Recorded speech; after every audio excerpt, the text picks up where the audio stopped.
Arabamızın bagajında ise sınava ilk girdiğimizde yapılacak şeylerden bir tanesi, arabanın içerisinde mutlaka yedek lastiğimiz, yani stepme dediğimiz lastiğimiz bulunmaktadır. Lastiğimizi değiştirebilmemiz için de tabii ki alet ve araçlara ihtiyacımız vardır. Bunlardan birisi klikodur, arabayı kaldırmak için. Bir tanesi ise buji anahtarıdır. Daha sonra arabamızın olmazsa olmazlarından bir tanesi ise ilk yardım çantasıdır arkadaşlar. İlk yardım çantasının mutlaka yanında yangın söndürme cihazı vardır. Yangın söndürme cihazı. İçerisinde ise ismine reflektör dediğimiz, aracımızda bir sıkıntı olduğunda mutlaka kullanmamız gereken, ki bu normal şartlarda üçgen bir alettir ki görmüşsünüzdür arkadaşlar. Bu gördüğümüz aletin adı ise reflektör. Bu kendiliğinden şu şekilde açıyoruz ve kullanıyoruz. Arabamızın 30 metre gerisine ve 30 metre ilerisine koyuyoruz. Daha sonra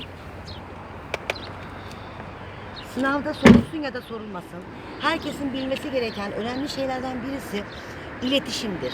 Nasıl ki insanlar birbirleriyle iletişim kuruyorlarsa, arabada da birbirleriyle haberleşiyorlar, yani iletişime geçiyorlar. Örneğin biz arabanın içindeyken arabanın yolu, bedeni ise arabanın kendisi ise bizim bedenimiz gibi oluyor. Bunlardan. Örneğin biz şu anda dörtlü dediğimiz lambalarımızı yakmışız. Yani normalin dışında bir işlemimiz var, bizden uzak kalın manasında.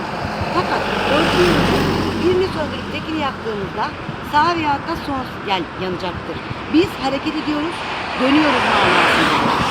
Ayağımızı gazdan çekip hafif de olsa frene dokunduğumuzda, yavaşlamak için bile olsa, durmak için bile olsa arabamızın mutlaka fren lambaları yanar. Ki bu arkadaki araç gazlık mesafesini azaltır. Yani biz yavaşlıyoruz. Bu da bir iletişim şeklidir.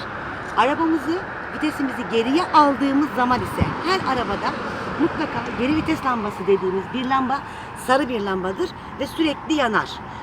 Bazı arabalarda tektir, bazı arabalarda ise iki tane birden sarı yanar. İletişimde ise bu şarttır.